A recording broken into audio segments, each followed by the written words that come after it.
So please, folks, avoid those vehicles. But now let's cover the vehicles that I would definitely buy. These are the best selling vehicles, and that means resale. They're best selling generally for a reason. Now, you can't assume something's true because the majority, believes in it. That'd be a logical fallacy. But it's definitely worth considering because often the majority is sniffing out something. And here I think they're sniffing out some good, reliable vehicles. So these are the 25 best-selling cars, trucks, and SUVs for 2023. So let's start that right up.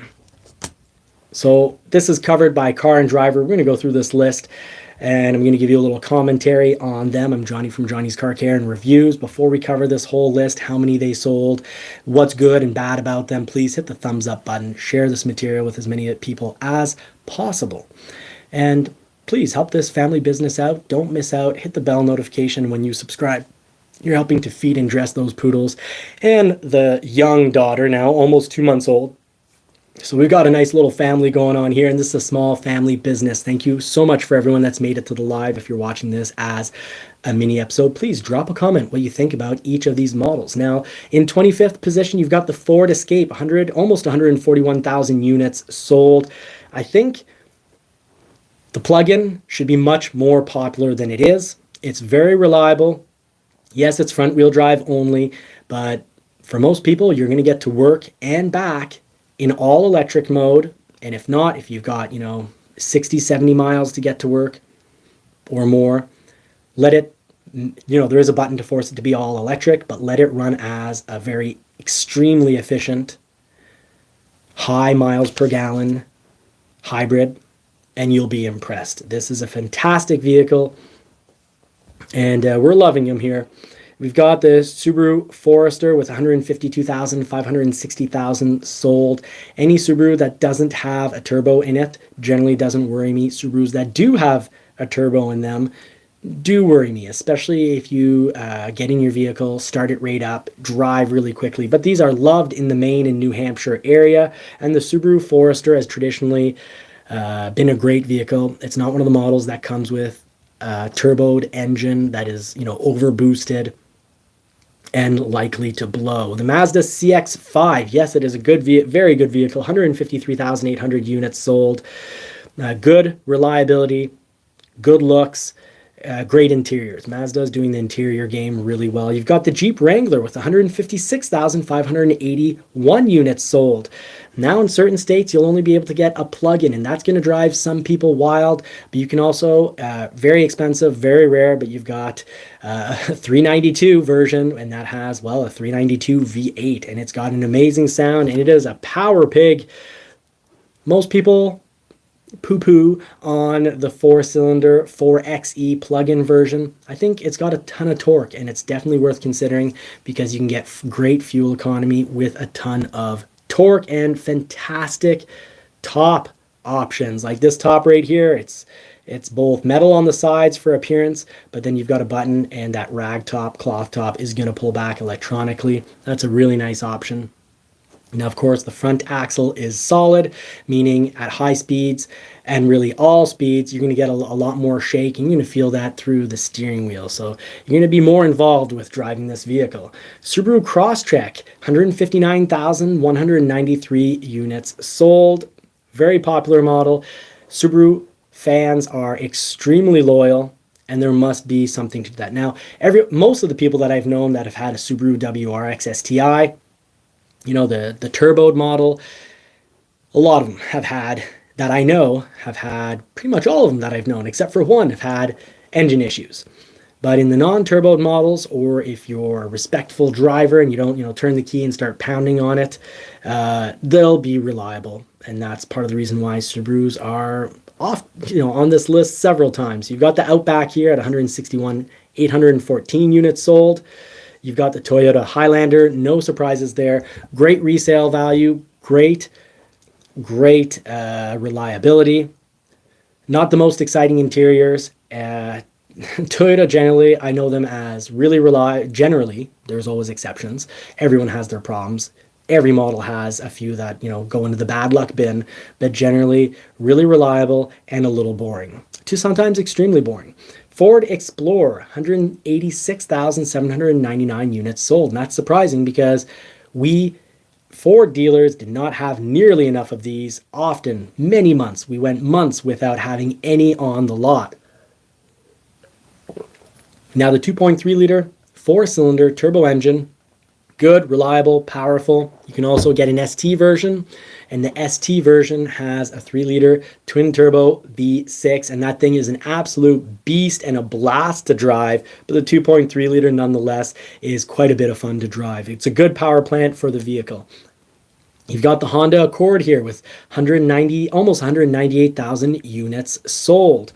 Very reliable. Honda Civic, extremely reliable. 200,381 units sold. In 15th position, you've got the Hyundai Tucson. 209,624 units sold. I think long term, we'll have to see what the reliability is on these new models. But the long-term reliability in the past of these vehicles has me preferring, if you prefer Korean or Japanese vehicles, I would go for a Mazda or a Toyota before I go for a Hyundai Tucson or any Hyundai. Hyundai had huge engine problems in the past. Chevy Equinox, 212,000 sold. I'm surprised. They don't seem as popular. We don't see a lot of them in my area. And it's a model that I don't know extremely well because I don't get a lot of trade-ins of Equinoxes.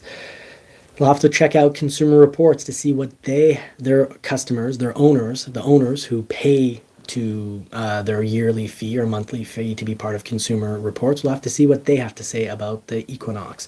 Toyota Corolla, no surprise there. 232,300 units sold. Reliable. Much more exciting styling than it has had in the last decades. So it's a good, maybe almost overly cut and overly edgy style for some, but at least it's not boring. And the interiors, not as exciting as the interiors over at Mazda, but these are good, reliable vehicles. But so are Mazdas, two car manufacturers that I like in regards to looks and reliability. Now the Tesla Model 3, 232,700 units sold. Tesla has worked through a lot of their paint and assembling problems. I've been taking a lot of these in on trade recently, selling it. Often people are trading these in for F-150 Lightnings from what I've been seeing. And we're not having major issues. And for a while, they had a horrifically unreliable electric engine. For example, the European customer owner who's made it to 1.2 million miles, I believe it was 12 or 14 electric engines that got switched out and 6 batteries to get to that mileage. But he's happy. He's going to be sticking with the Tesla brand. 11th, Toyota Tacoma. No surprise there. This is, sales king in the States for medium-sized trucks. We'll see if the new Ranger has changed enough to dethrone this medium-sized truck king. 234,768 units sold. Why? Reliability. It's not based on excitement because Toyota hadn't changed the recipe on this truck for so long that fuel economy was, relatively bad. The interiors were relatively unexciting and dated with screens that are too small and just general interiors that you feel like you're in a 15-year-old vehicle. But they've really kicked up their game with the new model. So we'll see if with all those switch changes, if they're still going to be as reliable as they have been in the past. Jeep Grand Cherokee, 244,595 units sold. However, I believe for 2024, we're going to see a sales drop there because Cherokees increased dramatically in price in 2023 and actually saw a sales decrease in 23 compared to 2022. So Jeep, if they want to continue to sell the Grand Cherokee in big numbers, is going to have to throw out big rebates. So even though it's on the best-selling list, this is not a vehicle that I would rush in and pay MSRP for. With the huge price increases and noticing that they're stacking up on lots and noticing that sales in 23 weren't as good as sales in 22, I'd have to get a significant rebate My suggestion is get a significant rebate on one of these before buying it. Otherwise, you're going to have bad resale value. Nissan Rogue in ninth, 271,000, almost 500 units sold. The Nissan Rogue, the only thing that bothers me here is the Rogue has had trouble with that CVT transmission, much more reliable and much less issues than back in, I think 2013, 2014.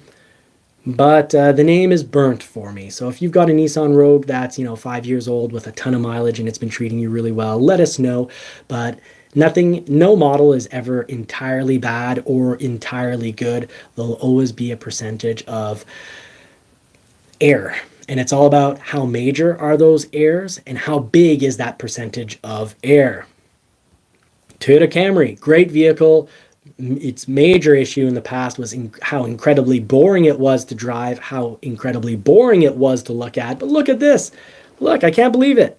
You did it, Toyota. You made an exciting, reliable vehicle. This is so worth buying. And because car sales are dramatically down, you're going to be finding Toyota Camrys and Toyota Avalons at great used prices. And if you get a new one, try to get a good deal on them, because I don't expect these to fly off the lots. Any car is not going to be flying off the lots when trucks and SUVs are all that is hot these days.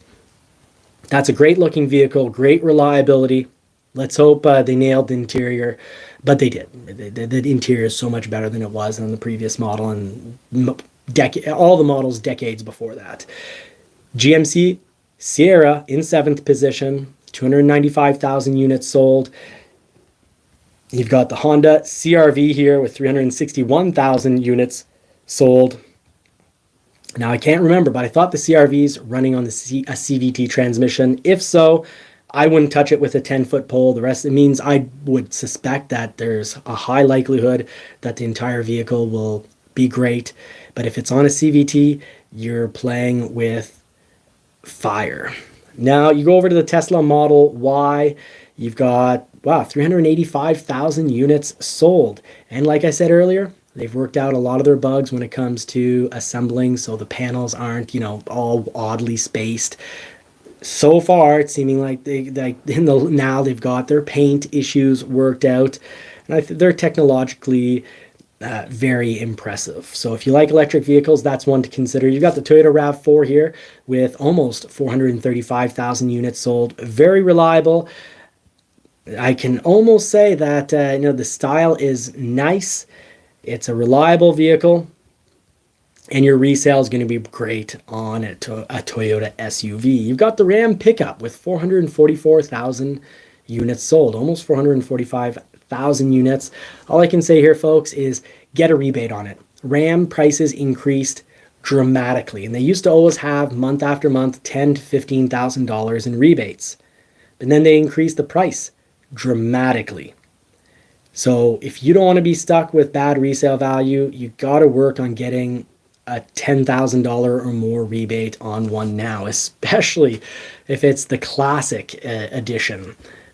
Be wary. Think about resale value, and I wouldn't try to drive one of these up to 400,000 kilometers or 300,000 miles, because my stress points for this vehicle are going to be the transmission and the differential. Drive shaft, differential, transmission, that whole area, the undercarriage. Chevy Silverado, 543,000 units sold. That is fantastic. If you like the style, jump on one, but there should be a bit of rebate, because these vehicles used to always have rebates, and traditionally they've come out a little, with either rebates or very interesting interest rates. And that brings us to the number one truck. My only issues with Chevy and GM in the last few years is, since the near bankruptcy, we'll say, hasn't been as reliable as it once was. Some of that was apparently deliberate. You think about the air conditioning units on these being not that reliable and being between the motor and the cabin wall. So right beneath the windshield, you've got the firewall or the cabin wall. Your air conditioning is between that and the motor. So changing that unreliable air conditioning unit means pulling the motor. And we're talking about thousands and thousands and thousands of dollars for something that shouldn't ever break. You should just have to top off the liquid, if anything. But the actual unit breaks. Everyone has their, no vehicle, no model is made perfectly. I had a sister-in-law whose Toyota Corolla transmission blew. So no one makes a perfect model. But if you're going to come close in price, and I think, generally number one is a little bit more expensive than the last two trucks we've seen. The window stickers on the last two trucks are the same, but traditionally Ramos had more either rebate, a combination of better rebate, better interest rate, but at the end of the day, what you're going to finance or pay cash, it was going to cost you less on your Ram than your GM. And both of them would cost less than your F-Series truck, but it is the most sold truck. You've got the Ford F-Series truck here coming in with 750,789 units sold. No one's perfect, but I think overall you've got the best-selling truck because you've got great resale. You've got aluminum panels that aren't going to rust. They save almost 20% of the weight of the overall truck than if they had steel panels. The aluminum panels are 32%, roughly 32% more resistant to dents. Yes, it means undenting them is harder, but it usually means the panel that gets damaged in an accident gets recycled. You get a new part and they paint it instead of, taking, if it was a steel panel, generally they take most of the bumps out, put a little layer of Bondo, polish it up, sand it down, then paint it and say, hey, there's your fixed truck. Well, I think these have been great sellers because you're talking about great resale value. You're talking about since 2015, a truck that's not going to rust on its panels, and generally great reliability. Generally a little bit more expensive than the other two trucks, but still leading the way in sales.